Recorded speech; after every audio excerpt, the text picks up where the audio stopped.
Alright, so magandang araw. Our topic for today is still on our chapter 5, which is network diagram. Okay, so we have discussed every terms, every formulas that we have here in this presentation last time.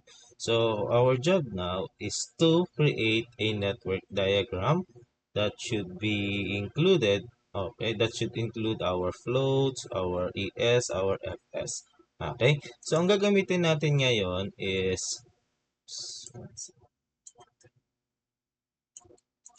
So, ang gagamitin natin ngayon is the Excel since common naman yung ating Excel. But you can also use other diagrammatic app to create your network diagrams. Pwede kayong mag-Lucid, pwede kayong mag-Microsoft Visio, or any other diagrammatic app. Okay? So, instead of the typical nodes na circle, square yung gamit natin, we will modify that using this template. So, ganito yung magiging template natin. We have the name of the activity, its duration. We have here on this side, the earliest starts and the late start. Okay, on the other side, you have your finishes, the early finish and then late finish. Okay, so yun yung gagawin natin ngayon. Okay, so here we have our data table. Nakalagay dito yung ating mga activities. Nakalagay dito yung kanilang mga preceding activities, its durations. And then dito sa other part, ito yung mga blanco na kailangan nating i-fill out. Okay? So our job is to identify kailan ba pwedeng magsimula ng mas maaga si B.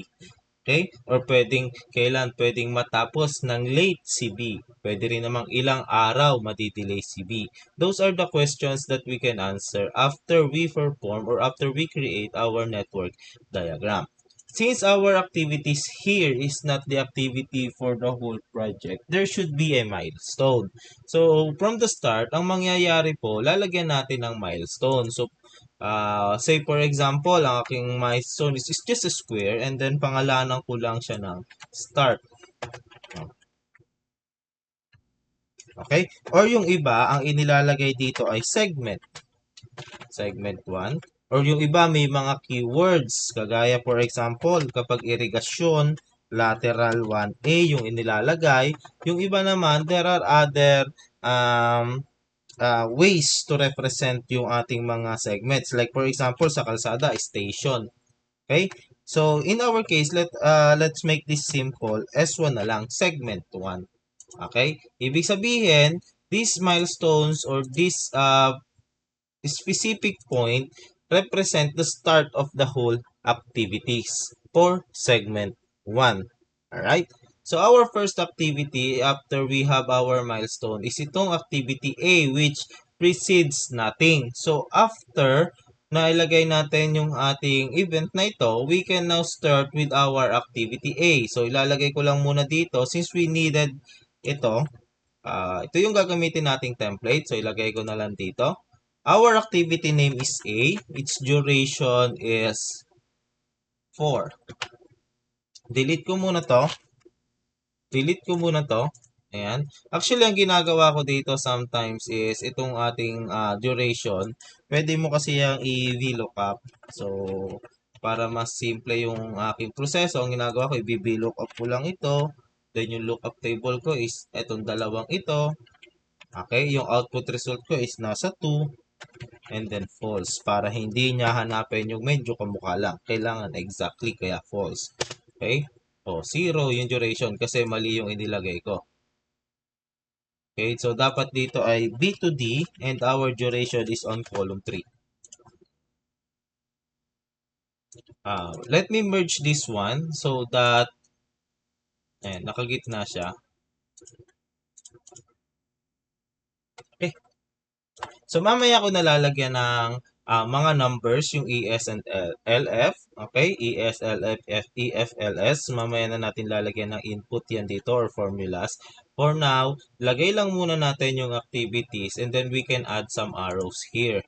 So, punta ka sa insert, lagay ka ng shape. Since from our milestone, you can start. You can hold shift. Hawakan nyo yung shift button ninyo para straight lang yung inyong arrow. Pwedeng straight yan, pwedeng horizontal, or pwedeng vertical. Okay? Next is we have our activity B following activity A. So, i-copy ko lang muna ito. Before that, let me lock it up. Ilalock ko lang muna yung mga cell by pressing F4. So, nakalock na yun. Yung reference lang yung table lang yung inilalak ko. Hindi ko nilalak itong aking lookup value. Okay, so puntahan natin si B. Copy ko lang muna to. Since dalawa yung activity na precedes A or dalawa yung succeeding activity ni A, hahatiin ko yan dito, isa sa itaas, probably right here, and the other one is right below here. Okay? Then we have here activity B. And so the duration is 8 days, and then we have here activity C. Okay. Then, yung arrow, again, from the insert, you can modify. Marami namang itsura ng arrow like this one. Pwede yung pa ganito. And then later on, i-modify natin ito. Ayan. Yun nga lang, hindi siya ganun kaganda. Unlike sa Lucid na medyo presentable yung mga arrows.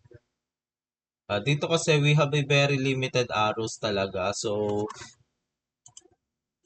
sometimes ang ginagawa ko is combination of arrows. Meron akong line and then arrow. Pero right now, since simple lang naman yung gagawin natin, pwedeng pa ganito. And then, mag-insert na lang ako dito.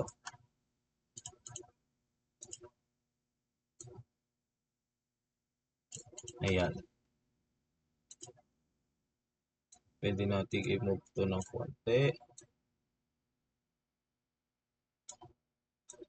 Ayan. Pwede. Delete na natin. Ayan. And then, Control C, Control V na lang din tayo. Copy and paste na lang. So, modify ko na lang to by flipping it vertically. And then, move natin dito. Symmetrical. Okay? Tingin ko dapat itaas natin ito na konti.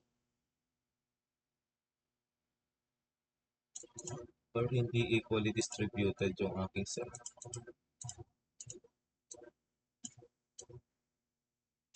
Okay na siguro yun.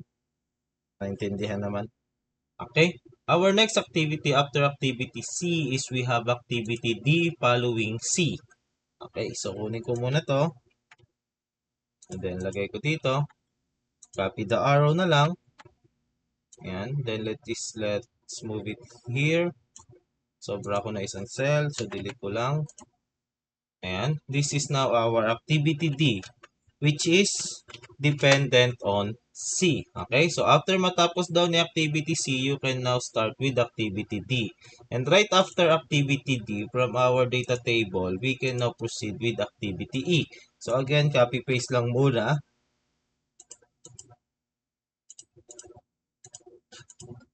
Ayan.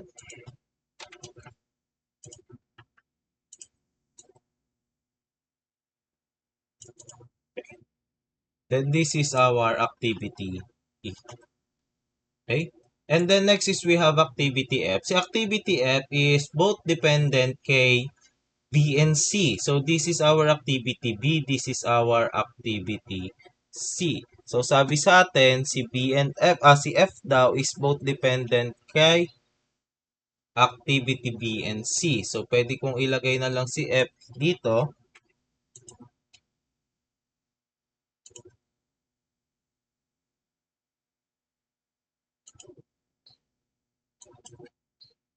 For a while. Ayan. So, ilalagay ko dito si activity F. This one is our activity F.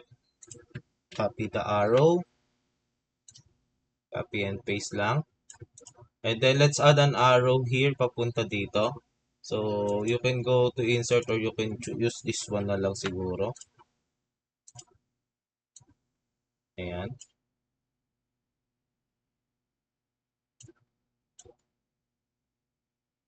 Pwede na siguro natin iganyan. Okay, naintindihan naman.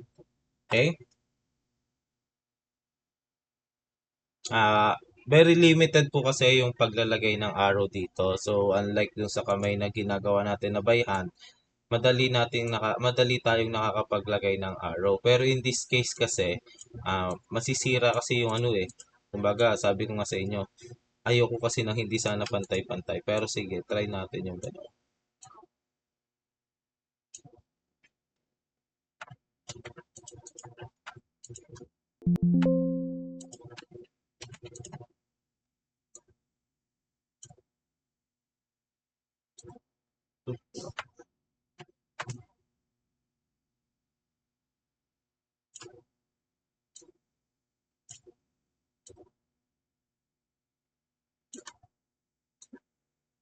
Ito, ayaw niya. So, parang mas okay yata yung kanina. Or pwede dito ko na lang itutok.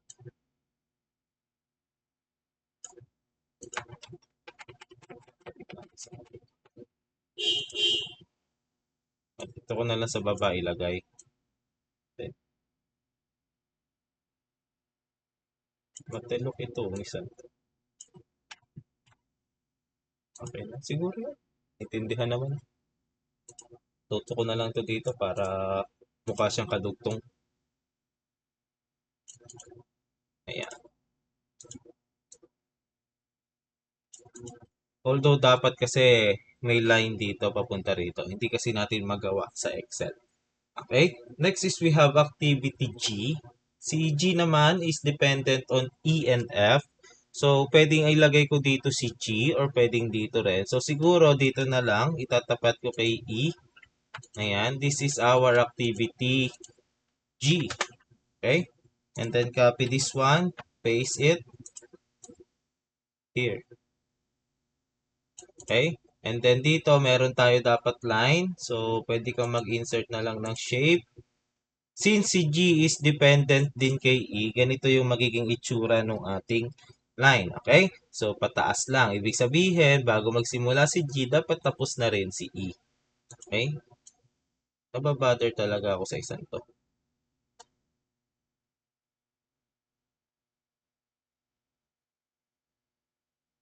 Hayaan na natin.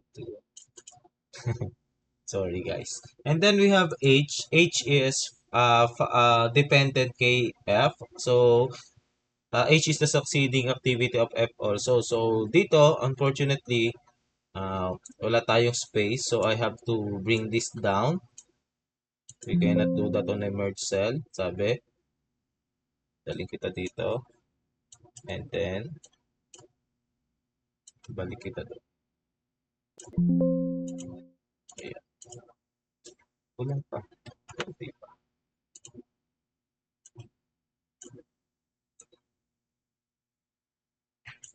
Ayan. So, pero na tayo space dito sa itaas. So, we have here activity H which is dependent on F or the succeeding activity of F. Pa-copy ko lang muna to. Maglagay na lang ako dito sa itaas. This is our activity H. And then we create a line. So, from the insert, again, we insert a line here. Ito na lang.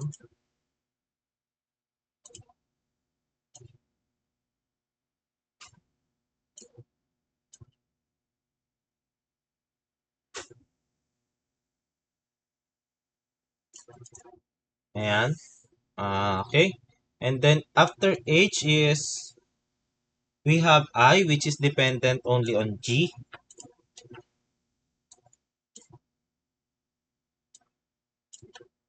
Okay. So here we have activity I which is 5 days. Tama. And then J is an activity. Okay. Depending on H and I. So dalawa yung preceding activity ni J. Okay, so kung dalawa yung kanyang preceding activity, lalagay ko na lang muna siya dito. This is our activity J. Okay, and then we insert another arrow here to indicate the dependencies of the activities. So, since si J is also dependent din naman siya kay H, so maglalagay din tayo ng isa pa dito. Ayan.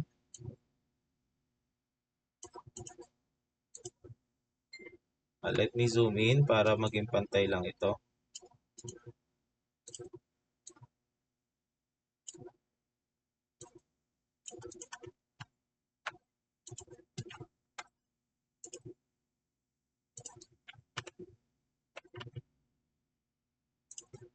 Ayan. Okay? Uh, Check na lang natin ulit bago natin tapusin yung ating segment 1. So we have A with no dependent activity. A with no preceding activity. And then B is the succeeding activity of A as well as C. And then D is the succeeding activity of C alone. And F is the succeeding activity for both B and C. And then we have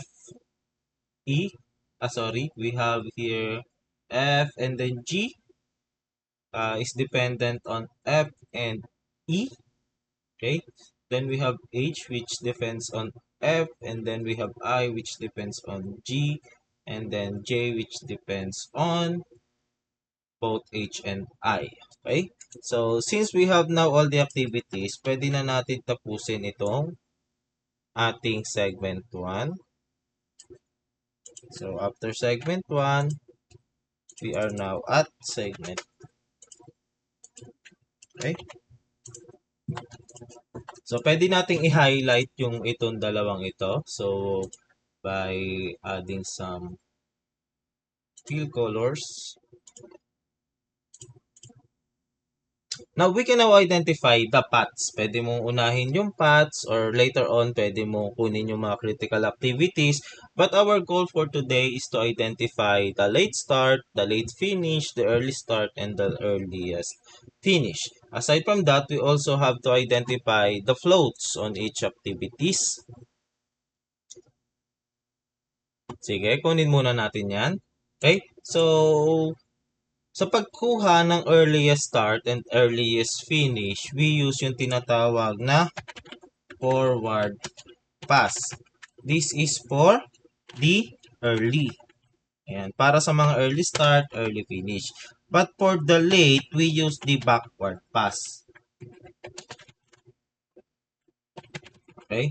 We use this for the late start, late finish. Okay? So, unahin muna natin yung forward start.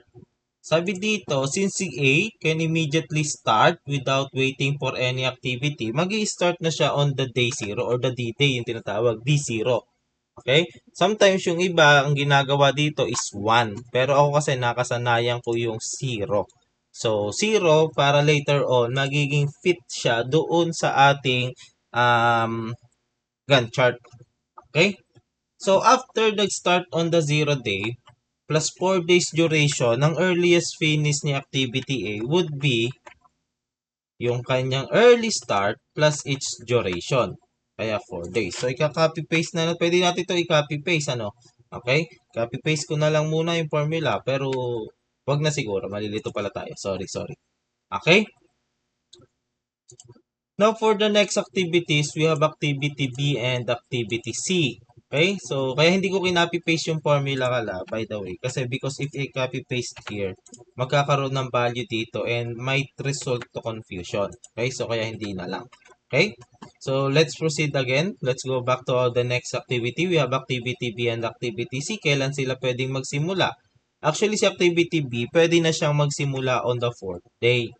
Okay?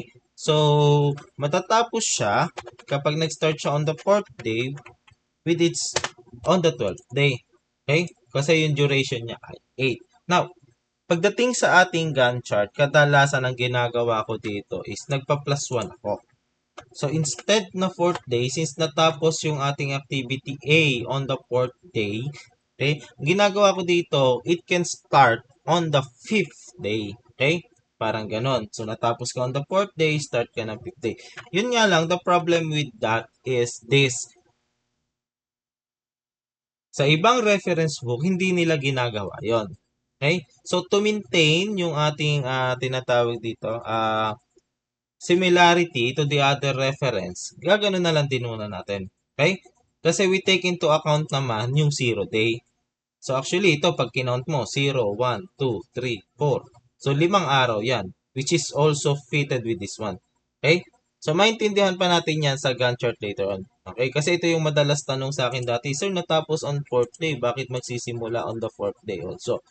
Okay? Kasi if you started on the 0th day, dapat tapos ka on the 3rd day.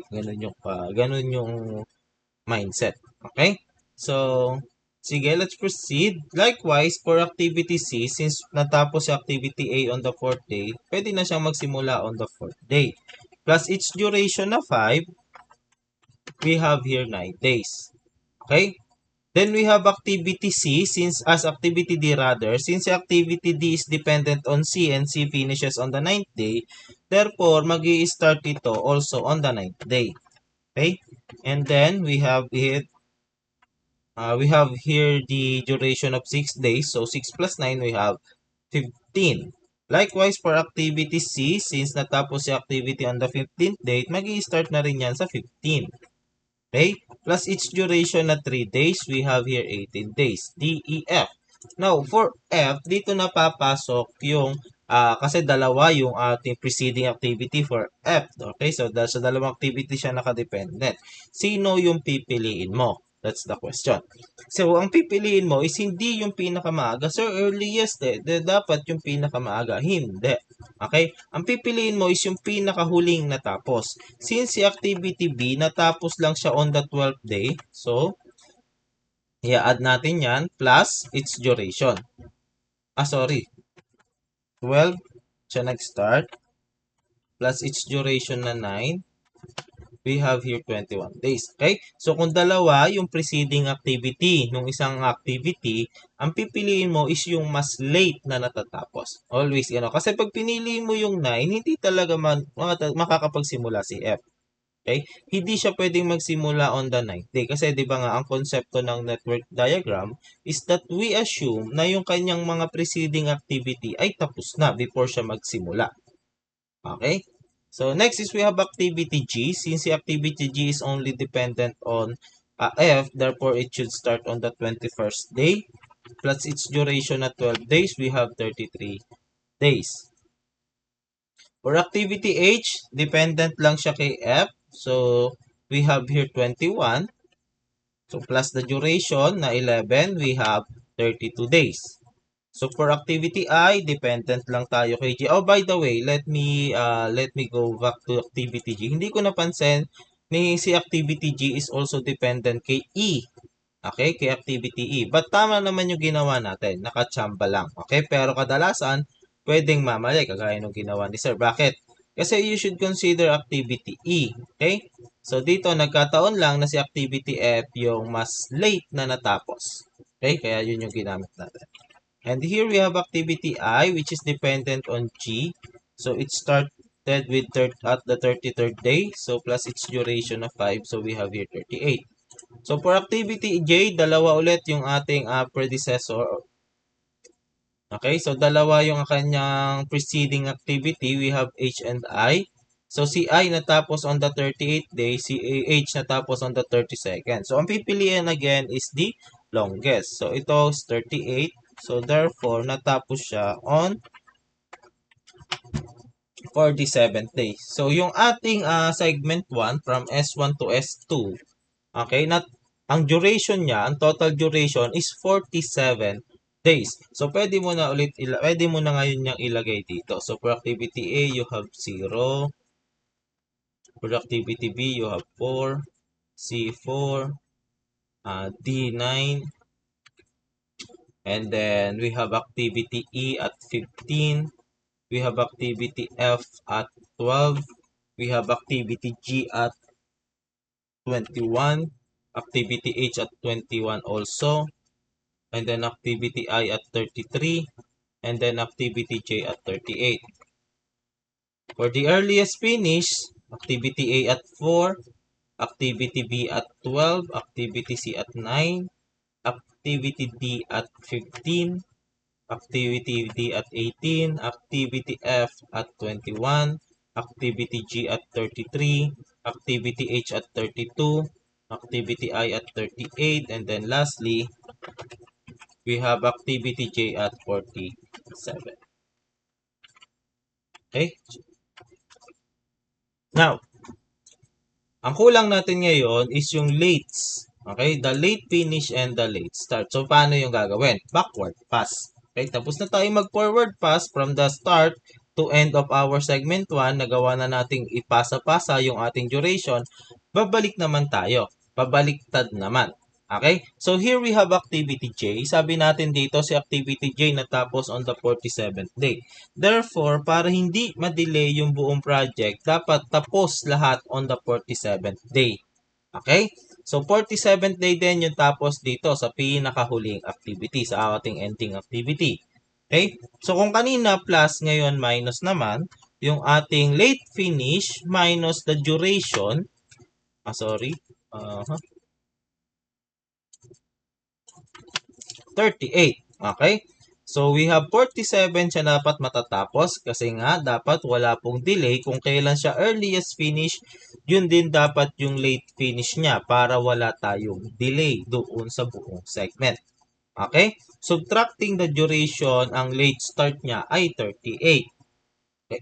So, pagdating dito kay activity H, so since meron tayong activity J dito na nagsisimula ng 38, therefore, hindi siya dapat okay? Or hindi dapat magkaroon ng late finish greater than 38 yung ating H. So, dapat sa 38, tapos na si H. Whether he likes it or not. Okay? So, dapat tapos na siya on the 38th day. Kasi pag natapos siya on the 39th day, hindi makakapagsimula si J sa 38th day. Eh, yun na nga yung latest start niya. Doon na yun na yung pinaka-late. Okay? Na pwede siyang magsimula without delaying the project. Okay? So, dapat tapos si activity H ng 38th day. Okay? So, ang late start niya is 38 minus its duration. So, si activity H pala is pwedeng magsimula ng 27th day without delaying the duration of the whole project. Okay? So, likewise, for activity I, ganun din. This is 38.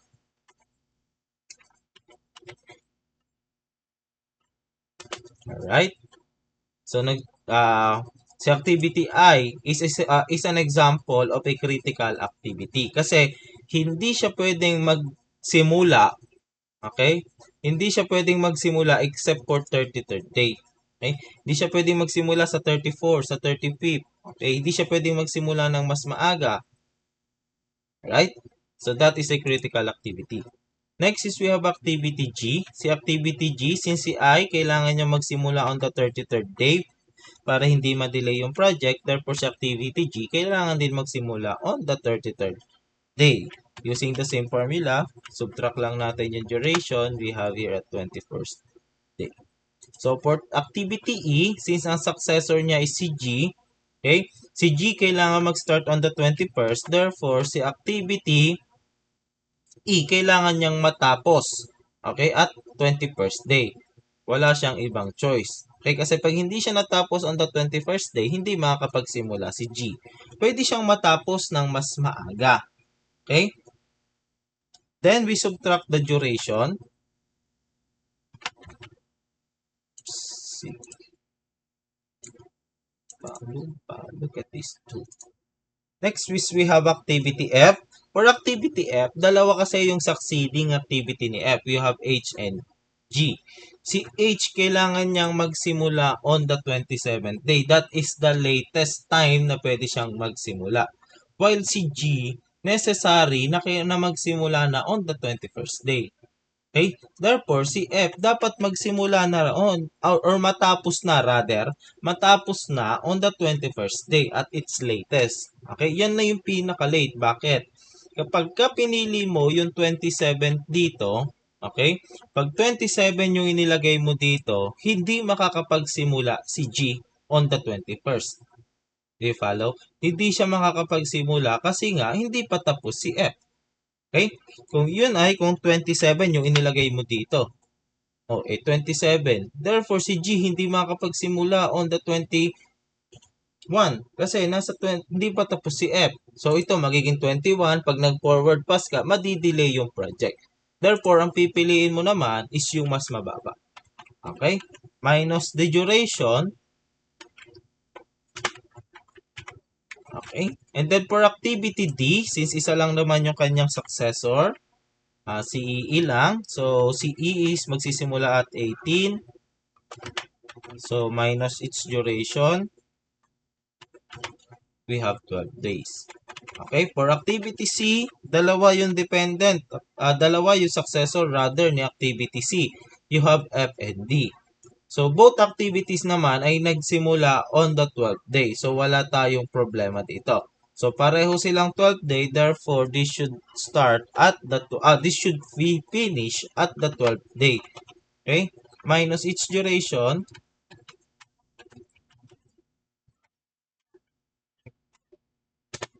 We have here 7. And lastly, here at B, hindi pa pala last.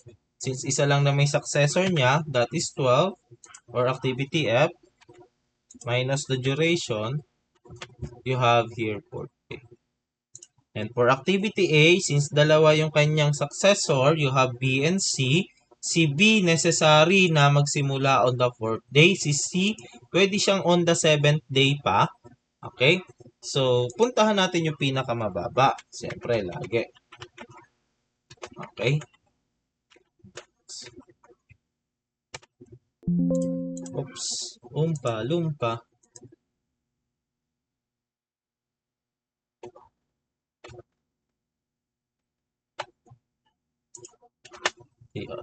Okay. Para masabi mo na tama yung ginawa mong forward pass and backward pass, dapat kung ano yung early start at early finish ng yung starting activity, dapat the same. Or basically, dapat 0. Okay? So, ito dapat 0 to. Yung pinaka starting activity mo, dapat 0 yung kanyang early start and then the late start. And same yung magnitude ng late start and then ng late finish and early finish. Okay? So, dapat ganito yung inyong starting activity as well as your ending activity para masabi nating tama yung ating forward and backward passing. So, ilagay na natin dito, input natin sa table. So, you have here 0, 4. And then for activity B, we have here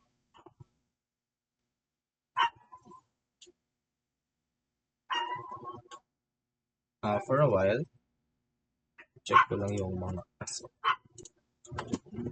So, lagay lang natin dito. For activity B, we have here 4 and 12.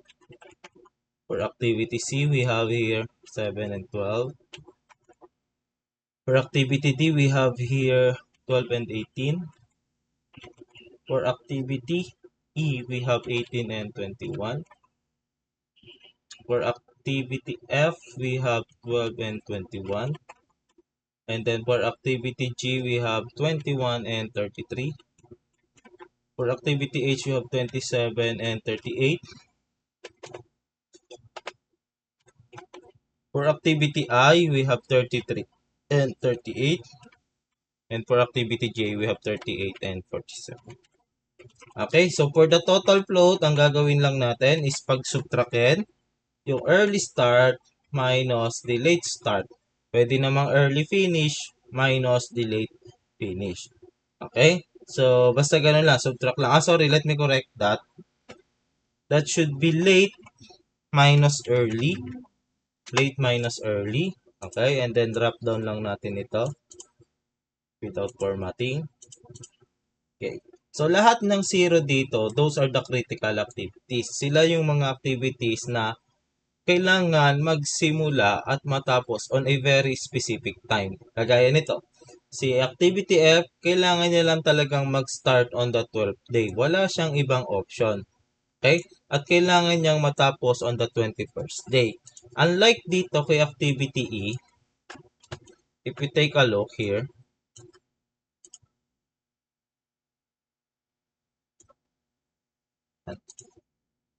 i-expand ko lang ito ng konti. Unlike dito kay activity E, as you can see, pwede siyang ma-delay ng 3 araw. Okay? So, ang early start niya, pwede na siyang magsimula on the 15th, pero pwede mo pa siyang simulan on the 18th day.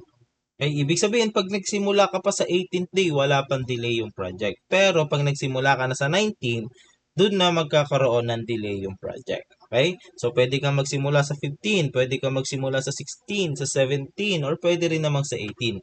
Okay? So, the total float is 3. Now, for the free float, so we have here the formula for free float, which is ES ng next activity minus EF ng current activity. Okay? So, earliest start nung next activity minus the current. So, dito ko muna ilalagay. So, dito sa activity A, sino yung earliest start nung kanyang susunod na activity or the next activity? The earliest start of the next activity is yung ating 4. 4 naman pareho yung kanilang ES. So, this is 4. Minus yung early finish ng current activity, which is also 4. Therefore, 0. For activity B, ang ES ng ating next activity is 12 minus yung ating current activity, ang kanyang early finish is also 12, therefore another 0. For activity C, ang ES ng next activity ay 9 minus ang EF ng current activity, which is also 9, so 0 din. Next is we have activity D.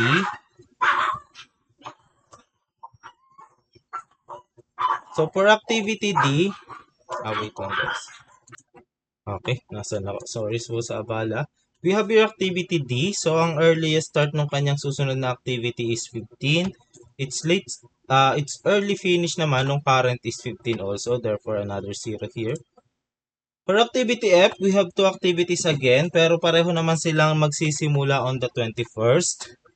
Minus yung kanyang sariling EF. Okay, and then for activity G, so 33 yung start ni activity I ng next activity minus yung kanyang um, earliest finish. For activity H, likewise, ganun din. So we have here 38 minus yung kanyang sariling EF. So meron tayong free float na 6. And then for activity I, ganun pa rin, 38 day nagsimula minus yung kanyang sariling earliest finish, which is also 0. For activity J, syempre, wala nang kasunod. Dapat matapos na. So, therefore, this is also 0. Okay, so ilagay na natin yung free float. This is 0, 0, 0, 0, 0, 0. Except for activity H na merong free float na 6.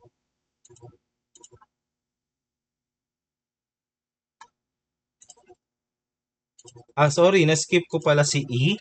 So, for activity E, ang earliest start nung next activity natin is 21 minus 18 naman yung kanyang earliest finish. So, we have here also a free float of 3. Sorry, na-miss out ko si E. So, another. Okay. So, as you can see here, pwedeng yung free float natin or yung total float na meron tayo is all free float. Pwede rin namang just a portion. Right? So, here we have now our network diagram with late start, late finish, early start, and early finish. Okay? So, let's proceed with the second problem. Again, i-ano ko lang muna to. Gawin ko lang muna siyang square cells. Ayan. Okay, kunin ko lang yung template na ginamit natin dito. Ito na lang siguro. So that included na yung formula. Check the formula. We look up now.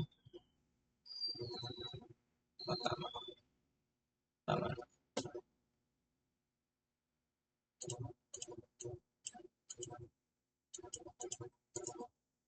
Okay, so from our data table, we have here 14 activities, 1 to 14 or 8 to n. Okay, nakalagay lahat ng ating mga preceding activity.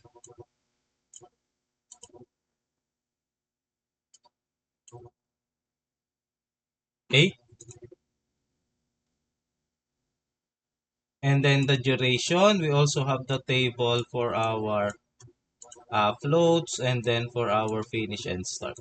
Okay, so gawin muna natin yung network diagram. So we start with an event here. So, maglagay lang muna ako ng event, kagaya ng ginawa kanina.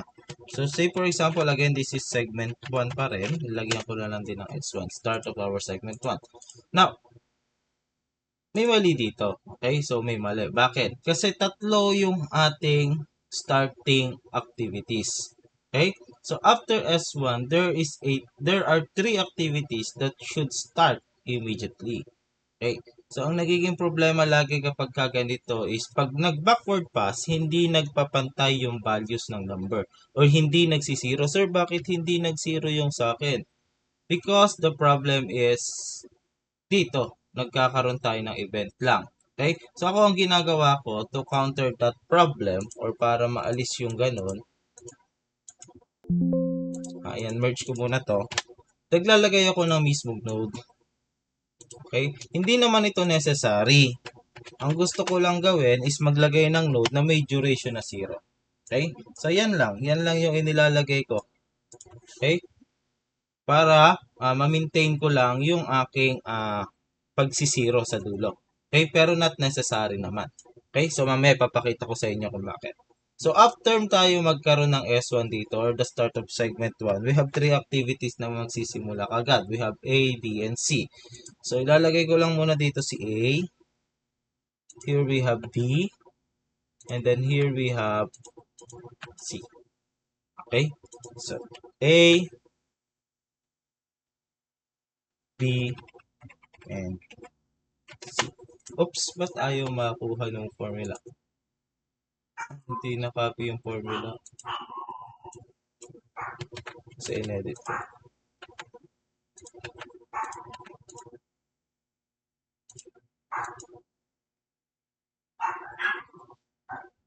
Okay.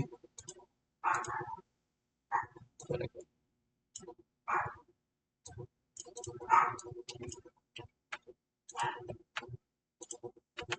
This is B, and this is okay. So, ngayon, lahat ng activities na to is magsisimula na kaagad after. Okay, after tayo magkaroon ng our milestone here. So, pwede na natin simulan si A. Insert na lang siguro.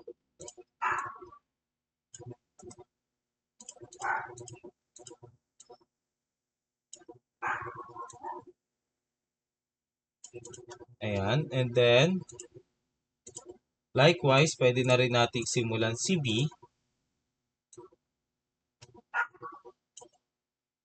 And then, si C.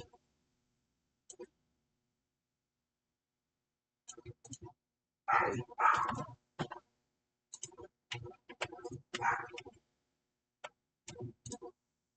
Alright. So, A, B, C. Okay, after ng C, we have activity D, which is a succeeding activity of B. Okay, so after daw ni B, pwede na rin natin simulan si D. Am I recording? Control C, paste ko na lang dito. And then insert tayo ng straight arrow here. This is our activity D. Okay? The next activity is activity E, which is a succeeding activity of B and A. Okay, so B and A. So, ilagay ko dito. Pantay ko na lang dyan. This is our activity E. At ang sabi sa atin, dalawa yung kanyang preceding activity. Si B, dito sa side na to. At saka si A. Malilip tayo. Tataas ko po. Ayan. And the next activity is we have activity F. So activity F is a preceding activity of succeeding activity of A. So dapat dito siya sa taas, wala na akong mapaglalagyan ano. So pwede kong gawin is mag-insert na lang tayo dito.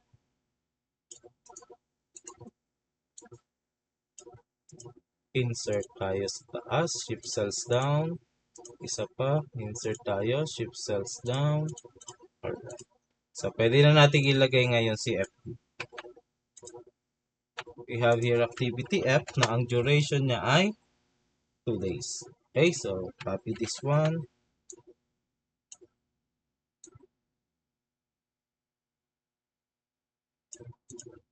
Okay. Next, after activity F is we have activity G which is dependent on C. So, kopyahin ko lang muna ulit ito. Lagay ko dito. Then, we have here activity G. So, activity G is a succeeding activity of C. Alright?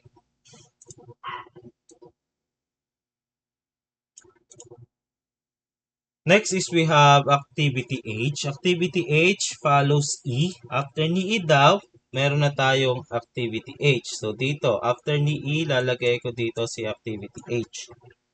Dito na lang siguro. Then, we have activity H here. And then, copy and paste this one. Masyadong mahaba.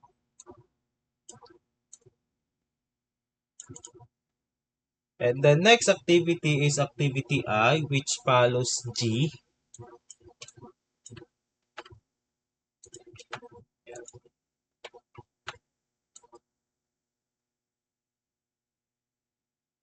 Here we have activity I. And then activity J is a successor of D here. So, after daw ni D, pwede na nating simulan si activity J. Activity J.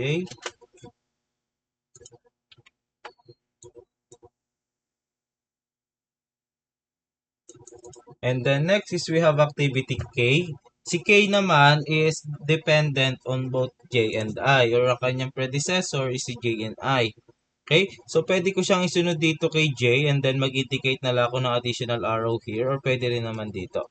Kahit saan, tama pa rin naman, pero I think we should assess kung meron pang susunod kay J or kay I. Meron pa ba? So, wala naman na. So, pwede kong isunod kahit saan. So, dito na lang siguro sa baba. So, we have ample space para dito sa taas. So, dito na lang.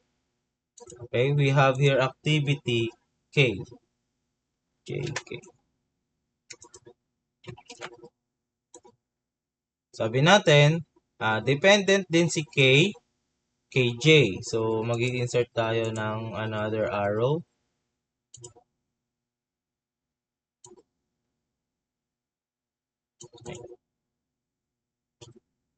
Then next is we have activity L which is only dependent on H. So, kopyahin na lang ito.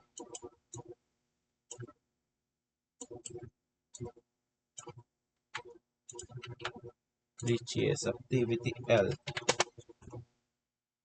And then we have activity M which is both dependent kay K and KL. Okay, so hindi ko siya pwedeng isunod dito kay L because kung papansin nyo, si N is also dependent kay L. So, pwede ko siyang ilagay sa gitna na lang.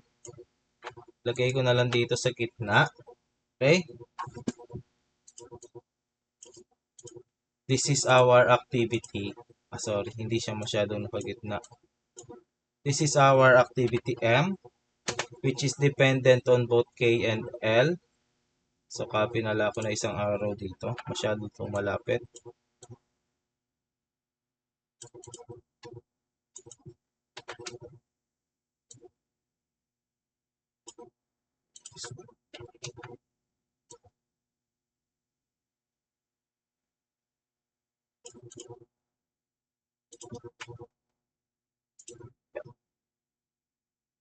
Then the next activity or the last activity is activity N which is dependent kay F and L. So, pwedeng isunod ko na kagad dito na lang. Ayan. And then, maglagay na lang ako ng arrow.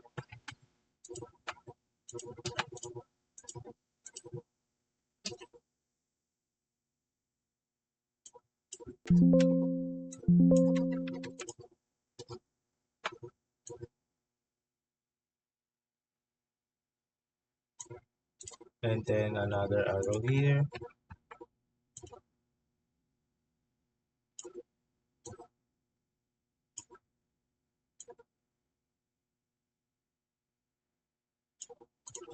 Okay. This is our activity N. So, kumpleto na natin. Since kung mapapansin ninyo, sir, bakit dalawa yung activity, wala nang kasunod? Okay? So, para ma-minimize natin din yung error, maglalagay na rin ako dito ng isa pa. Okay. Yan. Para hindi tayo magkaroon ng problema later on. Again, kailan mo lang ilalagay itong mga ito? Kung meron kang multiple ending activities or multiple start activities. Pero kung kagaya sa ginawa natin kanina na isa lang naman yung start activity at isa lang yung ending activity, huwag ka nang gumawa ng ganito sa dulo. Huwag mo nang lagyan ng another node sa dulo para hindi ka malito. Okay? Nilalagay ko lang yan para hindi ako magkaroon ng problema kapag nagba-backward pass ako at saka nagpo-forward pass later on. Okay? So again, this is not necessary just to make sure lang na uh, hindi ako malilito. Alright? So, sige, gawin natin. Now, ganito kasi yung problema kapag ang ginawa mo is wala ito ha. Wala, for example, imagine niyo wala ito. So, lahat ng activity na to is magsisimula on the 0th day. Walang problema with that pa. Pero pagdating mo sa backward passing, kung papansin nyo, kung wala itong activity na to or wala itong portion na to, let me hide this one. Right. Kung wala yung portion na yan, kung mapapansin ninyo, magkakaroon ng iba-ibang value dito sa mga cell na to. Okay? So, hindi na okay yung iyong network diagram kasi dapat nga 0 lahat ito. Okay? So, sige, gawin natin muna yung forward pass starting with activity A. So, plus the duration. Pwede ko naman sigurong i-copy paste na lang ito. Paste. Okay. So, the next activity, activity C, we have activity D here. So, si activity D is dependent kay B. Therefore, kung natapos si B on the 6th day, tsaka pa lang magsisimula si activity D on the 6th day. Plus each duration na 8, therefore this is 14. Okay?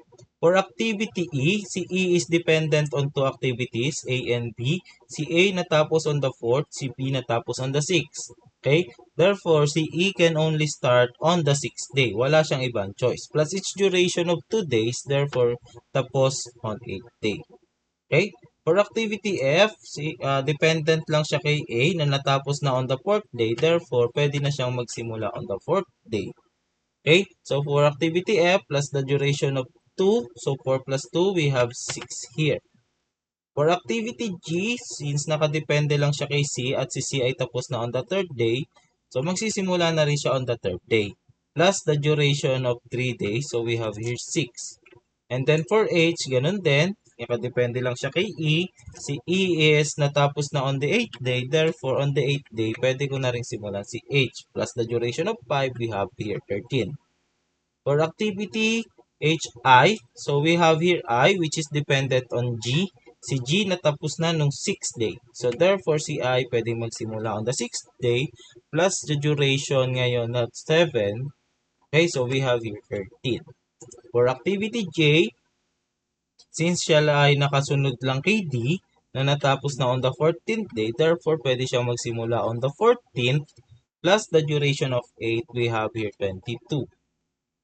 HIJK. So, si K naman is dalawa yung kanyang preceding activities. We have J and I. Okay? So, kung dalawa yan, pipiliin mo yung pinaka-late na natapos, which is activity J, plus the duration of 11, we have here 33 days.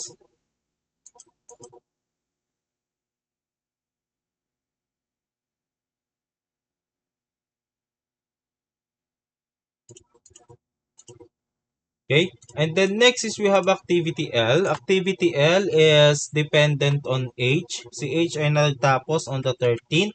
So si L pwede na rin magsimula on the 13th plus the duration of 9 days. We have here 22. And for N, or M rather, si M muna. So si M is, sorry, dependent on two activities, you have L and K. Si L natapos on 22 while si K is on 33rd. So therefore, pipiliin mo yung mas late na natapos. Hindi pwedeng magsimula si M on the 22nd kasi hindi pa tapos si K. Okay, plus the duration, we have here 33 plus 12, 45 days. And ganun din, nakadepende siya sa dalawang activities. You have here activity F and then activity L. So, si activity F natapos on the 6th, si activity L natapos on the 22nd. Therefore, 22nd rather. So, kailangan lang niya or pwede na siyang magsimula only on the 22nd day. Hindi pwedeng mas maaga kasi nga hindi pa tapos si L. Plus the duration of 10, we have here 32. Okay. So, kung i-imagine ninyo, tapos na tayo sa forward pass. Kung ganun yung gagawin natin to sa una nating ginagawa. Okay? So, tapos na tayo talaga mag-forward pass. But the problem here is pag nagsimula tayo sa backward passing, since dalawa yung ending activity ko, ang gagawin mo dyan, sir, ito 32. Ito 45. Okay? May problema na kasi lahat yan magiging critical activities. Okay? Or karamihan dyan, napakarami dyan critical activities. Pero ang sabi sa atin, yung longest duration, siya yung magdidikta ng ating project. Therefore, this should be 45 also. And this should be 45 also. And para maging 45 sila pareho, ang ginagawa ko is nagdadagdag ako ng isa pang node dito. Okay? Yung sasabihin ko ngayon na ito ay S2. Kagaya ng ginawa natin kanina. Okay, so si S2 kailan siya earliest start? On the 45th day. Kasi tapos si M on the 45th. Plus 0, 45th. So kung magba-backward pass ako, walang problema. This will be 45 minus 0, 45. So ngayon, ang earliest or ang latest finish ng NNM is also 45. Kasi itong inilagay ko na node, okay, itong nilagay ko na dummy na to is kailangan niyang magsimula on the 45th. Right? So 45th siya, 45th din siya. So 45 minus 12, we have here 33. 45 minus 10, we have here 35. Okay? The next activity ngayon is L. So si L, ang kanyang succeeding activity ay si N and si M pareho. So kailan siya magsisimula? Or kailan siya rather matatapos pala? Okay? So pwede siyang matapos on the 33rd day, hindi on the 35th. Okay, bakit? Kasi kailangan nang magsimula ni M on the 33rd day. Okay, so minus 9, we have here 24. Okay, tama ba? Tama yan. Okay? And then the next activity is activity K. Ang succeeding activity ni K ay si M na nagsimula na on the 33rd. Therefore, kailangan niya na rin matapos on the 33rd. Minus 11 days na duration, you have here 20. The next activity is activity J. So, the succeeding activity of J is K na nagsimula na on the 22nd. So, kailangan niya nang matapos on the 22nd. Minus its duration na 8, so we have here 14. I. Next is we have I. So, si I is, again, ang succeeding activity niya is K na nagsimula na on the 22nd. Therefore, kailangan niyang magsimula on or matapos on the same day. Minus the duration of 7, we have here 15. For H, ganun din. Si L ay nagsimula na on the 24th at its latest start. So, dapat matapos din siya on its latest na 24 para makapagsimula si L on the 24th day. Minus 5, we have here 19. Okay? G. For G naman, we have here I as its succeeding activity na nagsimula na on its latest ng 15. Okay? Therefore, kailangan matapos ni G at its latest ng 15. And then the earliest should be minus its duration, 12. And then for F, since ang kasunod lang na activity ni F ay si N, which is nagsimula on the 35th day at its latest start, okay, minus the duration to 33. Okay? So, ang haba ng float. Ito yung mga activity na pwede mong i-stretch out. Okay? Then, we have activity E. Si activity E, isa lang yung successor niya, which is H, na nagsimula on the 19th at its latest. Therefore, dapat matapos na rin siya on the 19th at its latest finish. So, minus the duration of 2, we have here 17. So, dapat magsimula na on the 17th day si E. Okay? For activity D, we have here J as its successor. So, si J nagsimula na on the 14th minus its duration na 8, we have here 6. And for activity C, since isa lang na may successor niya, which is G, na nagsimula na on 12, so dapat matapos na rin siya on the 12, minus 3, 9. Okay?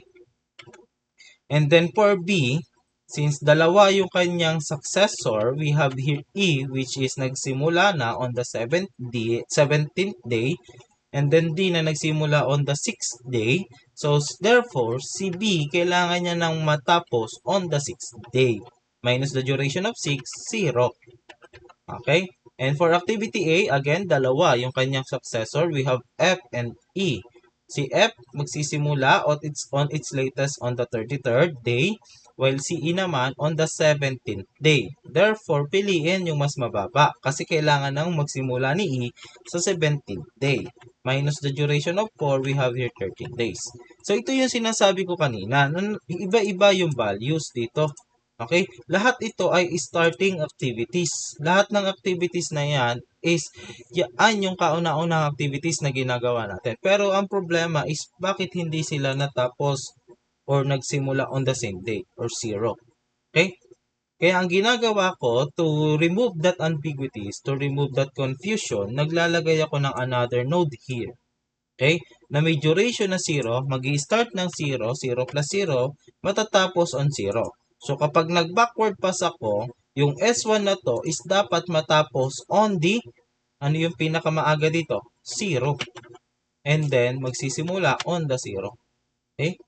So, ganun lang yun. Hindi naman ito necessary, pero yun nga lang to remove ambiguities, to remove yung mga confusion na meron tayo later on sa pagsusolve, nilalagay ko lang. Okay? As well as this one. Ito yung mas importante kasi yung isang to eh. Kasi pag hindi ka naglagay ng ganito, ang gagawin mo, iba-backward pass mo to sa 32. Pag i-backward pass mo yan sa 32, mali na kagad. Okay, mamamali ka na. Okay, so now we can now complete our data table. So for activity A, we have here 0, 13, 4, 17. Kinokopya ko lang po yung nakalaad or nakalagay dito. Okay. For activity B, you have 0, 0, 6, 6. For activity C, you have here 0, 9, 3, 12. For activity D, you have here 6, 6, 14, 14. For activity E, we have here 6, 17, 8, 19. For activity F, we have here 4, 33, 6, 35. Then for activity G, we have here, where's activity G? Ayun, sa baba. We have here 312, 615. For activity H, we have here 819, 1324. And then for activity I, we have here 615, 1322. 615, 1322. For activity J, we have, where's activity J? We have 14, 14, 22, 22. And then for activity K, we have 22, 22, 33, 33. And then for activity L, we have here 13, 24. Oops. We have here 13, 24, 22, 33. For activity M, we have here 33, 33, 45, 45. And for activity N, we have here 22, 35, 32, 45. So we can now compute for the total float, which is the late minus the early. Kahit start yan or kahit finish, same lang po ng output yan. And then let's copy the formulas here so that we have a basis. Okay? So unahin natin yung mga independent float. Oops. Okay. So for the independent, unahin na muna natin yung pre kasi mas simple yung pre. So ilagay ko muna dito sa baba yung pre float and then sa taas na lang yung ating independent. Okay? So for the pre float first, we have here for activity A. Okay? So ang ES ng kanyang next activity ay 4 minus yung kanyang EF rather, which is also 4. For activity B, ganun din. Ang ES ng next activity ay 6 minus yung kanyang EF. For activity C is yung ES ng next, which is 3 minus yung kanyang EF. For activity D rather, we have here ang ES ng next activity is 14 minus yung kanyang EF na also 14. For activity E, ang ES ng kanyang succeeding activity ay H minus yung kanya namang EF ay 8. For activity F, ang ES ng kanyang next activity is 22 minus yung kanya namang EF ay 6. Okay? For activity G, ang ES ng kanyang next activity ay 6 minus yung kanyang ES. We have also 6 here. EF rather. For activity H, we have here ang ES na kanyang next activity ay 13 minus yung sarili niyang EF, which is also 13. For activity J, yung kanyang ang ES ng next activity, which is K, is 22 minus yung EF ng current activity, which is also 22. Then we have here for I, ang ES ng next activity or the activity K is also 22. Ang kanya namang earliest finish ay 13. So you have here 9.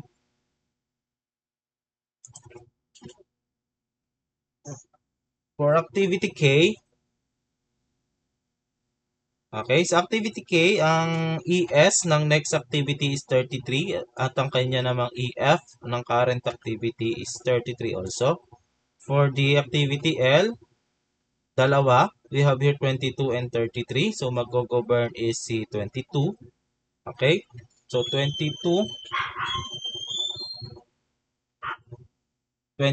yung ES ng kanyang succeeding activity minus yung kanyang EF.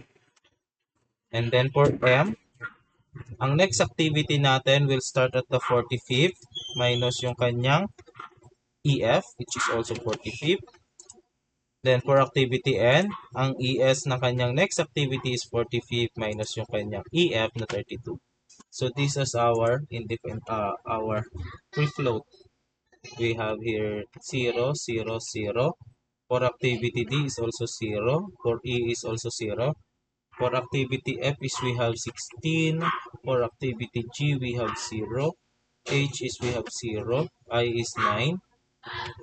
I is 9. J is 0. K is 0. L is 0. M is 0. And then N is 30. Okay? So for the independent float, the formula is, dito natin siya ilalagay sa tasa. Okay? Yung ES ng next activity minus yung sum ng LF ng previous plus yung D duration ng current activity. So for activity A, ang ES ng next activity natin is what? Dalawa. So we have 4 and 16, we choose 4 minus yung ating LF ng previous activity. So the previous activity is this 0 plus the duration of 4. Okay, so 0. For activity B, ang ES ng next activity natin is dalawa. We have both 6 naman. So we have here 6. That's the ES of the next activity. Minus the LF ng previous 0. Plus the duration ng current activity. Be mindful doon sa mga parentheses na inilalagay. And then next for activity C. So we have here activity G. Ang ES niya is at the third day. Minus okay, yung LF ng previous plus the duration of the current. Okay, next is we have here activity D. For activity D, ang ES ng next activity is 14 minus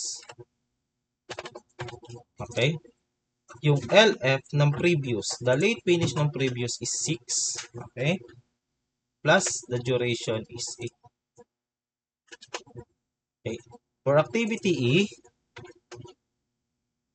ang ES ng next activity is 18 minus yung LF ng previous. So, yung latest finish ng previous. Ang concept nito is kapag daw nagamit nung previous activity lahat ng float niya or lahat ng available time niya, ano yung pa yung matitirang araw for that activity. So, you will choose the largest. Okay? For example, na-consume ni activity A lahat ng float niya at 17th day. Okay? Plus the duration. Okay. Sir, but 11? Wala naman pong duration na negative 11. According to the rule is kapag ka negative yung nakukuha mong value ng independent float, you treat that as 0. Okay? Gagawin mo po siyang 0. Kapag ka ang nakuha yung value ng independent float ay negative, you will use 0. Okay? So, for activity F, we have here 22 yung ES ng next activity minus yung ating LF, add parenthesis, LF ng previous activity plus the duration of the current. We have here 3. So, kung naubos na ni activity A lahat ng float niya, natapos siya on the 17th day. Okay? So, meron pang natitira daw na 3 araw si activity F para hindi magkaroon ng delay dito. Okay? So, meron pa daw siyang 3 araw. So, okay? Next is we have activity G, EFG. So, si G ang kanyang successor is si I. So, ang ES ni I is 6 minus, again, parenthesis, LF ng previous plus the duration of current. Negative na naman. Sir, negative na naman. Therefore, we treat that as 0. So, this is another 0. Next is we have activity H. For activity H, we have here the next activity is 13. Okay, nag-start ng 13 minus, parenthesis again, LF ng previous plus the duration of current. I think this is also negative, so we treat this again as 0. For activity I, HI, so the next activity started at the 22nd minus LF ng previous 15 plus the duration of current 7, 0. For activity J, likewise, ganun pa rin naman yung formula natin. We have here 22 as the ES of the next activity minus, again, parenthesis, LF ng previous plus the duration of current. Okay? Then we have here 0. Next is we have activity K. For activity K, we have here 33 as LS nung ating succeeding activity minus yung LF ng previous, pareho naman 22, so we choose only 1 plus the duration. We have here 0. Okay, M. For M, we have here the next activity is ES niya is 45 minus parenthesis. Okay, choose the largest. We have here 33 minus or plus rather 12. So another 0. And then for N, again 45, yung kanyang next activity, the ES of the next activity, minus yung kanyang previous LF. So ito yung LF na previous, 35. Okay, plus the duration of 10, 0. Alright, so ito na ngayon yung ating mga independent float. For A, 0, B, 0, C, 0. For D, also 0, E, 0. Pagdating sa F3, G, 0, H, 0. Asan ako? H, I is 0, J is 0, K is 0, L is, di natin na-compute si L. So for L, we have here 22 and 33. Okay, choose the smallest. ES minus LF ng previous, sorry, I forgot the parenthesis, plus the duration. Okay, I think this is also negative. So kung negative, again, we treat that as 0. So for L, this is another 0. For M, 0. For N, 0. Okay, so ito na ngayon yung ating mga independent floats. So kumpleto na natin yung data table. You can also check for the critical activities by taking the total float. So, lahat ng 0 dito is a critical activity. So, here we have D. This is a critical activity. We have here D. And we have here we also have J. And then we have K. And then we have M. So, these are our critical activities. So, you have B, D, J, and then K, and then M. So, tingnan naman natin yung mga paths. What are the paths that we have for this one? So, remember, cross ko lang to. So, the first part is that from here, we travel here at A. So, A dash. Then, taas muna tayo. We have F dash N. Okay? That's the first path. From here, taangat tayo. S1, pupunta kay A, aangat kay F, bababa ulit kay N, and then tapos yung active. The next path is, instead of going up to F, didiretso tayo dito. So, we have here E, dash, E, dash, H, dash, L, dash, N. Okay? The other path is, instead of going directly to N, bababa tayo kay N from L. Okay? So, we have it A, E, H, L, M. And then the next path is, tapos na tayo sa lahat ng path na meron si A, we proceed with B. So, you have here B, comma, dash rather, going up here kay E, E, H, L, N. So, instead of going directly to N, bababa naman tayo kay M. So, you have here B, E, H, L, M. Done. Okay? So, hindi lang yan yung path dito kay B. Pwede rin tayong dumiretso dito kay J, then bababa kay K, and then kay M, which is B, D, J, K, M. Okay, those are the paths for activity B. And then let's proceed now with activity C. For activity C, we have C, G, I, K, and lastly you have. Okay. So if you take a look to the duration of its activity or its path, okay, take the duration of each path. We have here A, F, N. Ang total natin, ang sum ay 16. So we have here 16. A, E, H, L, N. The total duration is 30 days. Then next is we have A, E, H, L, M. The total duration is 32. Then B, E, L, N. B, E, H, L, N. The total duration is also 32. And then B, E, H, L, M. The duration is 34. Then next is we have B, D, J, K, M. The duration is 45. And then lastly we have C, G, I, K, M. The duration is 36. So our critical path is ito. Okay. This is our critical path. CP. Dito ko na lang ilagay sa dulo. This is our CP. Our SCP is the second longest, which is 36. This is our SCP. So kung titingnan ninyo, D, D,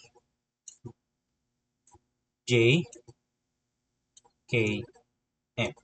Okay? Lahat ng ito or lahat ng activities na dinaanan ng ating critical path, lahat ng activities na yan, they do not have a flow. Therefore, there is no option kung kailan sila magsisimula except for the earliest start and earliest finish. Okay? For example, kay B, wala siyang ibang choice kundi mag-start on the 0 day. Kasi pag na-delay siya or hindi siya nakapagsimula on the 0 day, madi-delay yung buong project. Okay? Probably, kung ma-delay ito na isang araw, increase kagad yung critical path natin. Right? So that would be all for this topic. We have two sample problems and after this, next week, magdi-discuss naman ako ng time-scaled network. So network diagram naman na instead na ganito, na pantay-pantay, magiging time-scaled naman yung mga arrow. Okay? So that would be all for now and I will leave you some assignment pala. Let me post this one. Alright, so this will be your assignment for today. pakisulat po sa isang long bond paper. Actually, for this week naman, kasi wala naman din tayong pasok, probably next Monday. So, hindi pa sure, pero wala, sana, hopefully. Okay, so this will be your assignment to be submitted next week, Tuesday. Okay, so be mindful of this, na yung inilagay ko dito, instead of the preceding activity, ang inilagay ko is the succeeding activity. Yung kasunod ni A. Sino ba yung kasunod ni A? Si B and C. Sino yung kasunod ni B? Si D. Sino yung kasunod ni C? Si F. Sino yung kasunod ni D? Si E. Okay? So your task now is to create a network diagram and complete this table. Okay? You may write this, kagaya nito, na preceding yung nandito instead of succeeding. You can modify the table as you want. Okay? As long as you get the same values of the start and the finishes, and then as well as the floats. Okay? So, wala namang problema. To be written in a long bond paper with your name and section, and then copy the table and answer the problem. Okay? So again, long bond paper. Provide margins now 0.5 inch on all sides, and then provide a border. Okay? So that would be all for today. Have a blessed week, and then see you.